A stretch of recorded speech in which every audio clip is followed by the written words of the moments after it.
nature. A lot of times I would canoe at night as well. And you're led by the stars, by the firmament, by the moon. The nature is all around you, and it's beautiful. It's really beautiful. Were you alone? Yeah, by myself for the vast majority of the time. Totally by myself. Yeah. I whistled at birds. It sounds ridiculous, but I didn't bring a iPod. I didn't bring anything like that.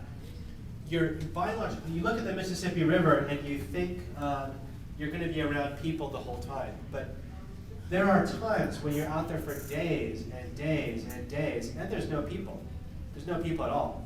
And so what happens is the birds will come by, and then you start to whistle at the birds, and then the loons are only in Minnesota. The loons will whistle back. So you feel like you're having a conversation, and you're really not. Yeah. Did you ever think times that you couldn't do it, like you couldn't make it to the end?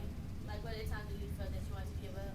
Yeah, there were a couple pretty good times like that. One time was, where you question your sanity, basically.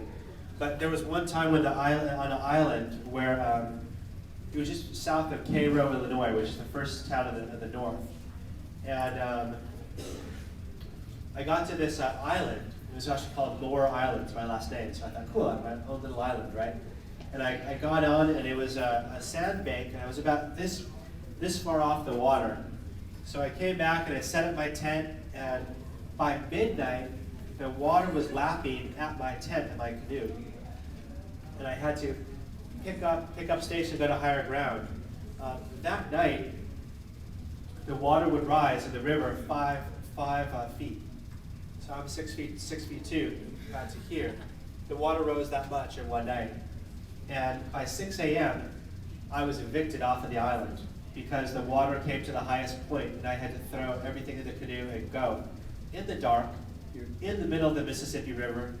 There are waves just, and wind and rain, and it's dark, and you're all by yourself, and there's barges too. They didn't hit me, fortunately, but you have to question your sanity. I was like, what the heck am I doing?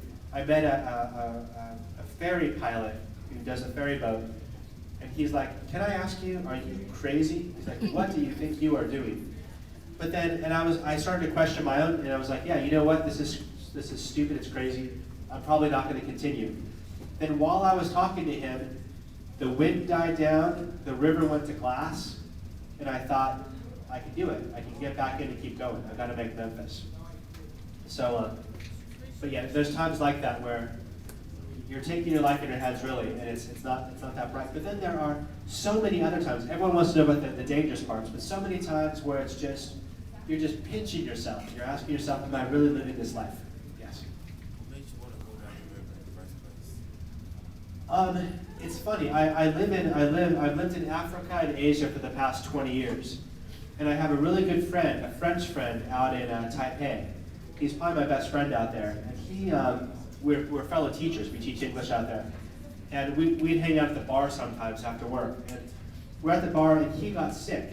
He had cancer of the pancreas, which is like a death sentence almost. So he was going back to France and to have these operations, a series of operations. And I asked him, I said, Louis, what is the one thing that you've always wanted to do with your life? And whatever it is, I'm going to do it with you, and I'm going to make sure you get to do it in your life. And Louis said, I've always wanted to canoe up the Amazon. And just the idea was so out there. I'd never considered anything like that in my life. I was like, you want to canoe up the Amazon? I was like, okay, man, we're going to canoe up the Amazon. We're going to do it. He went back to France. He had his operations. He survived. He came back a new Louis. He was happy. He was healthy. He no longer wanted to do the Amazon. But then at the bookstore, I ran into this book, Eddie L. Harris, called Mississippi Solo.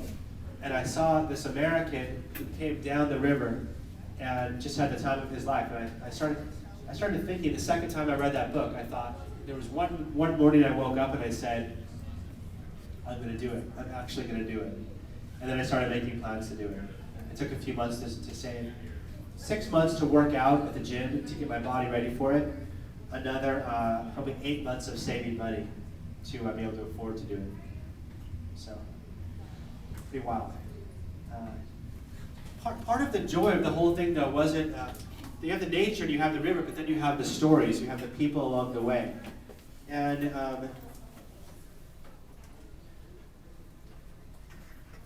we didn't really have video, but maybe, how are we on time? We have, About 7 or 8 minutes. yeah. Okay. Maybe I can show you, I wonder if the photographs will work or not. Let's see. Just some images, the people along the way. The people, these are people, again, that you would never encounter if you weren't doing something like this. The people, they've changed my life. It's incredible.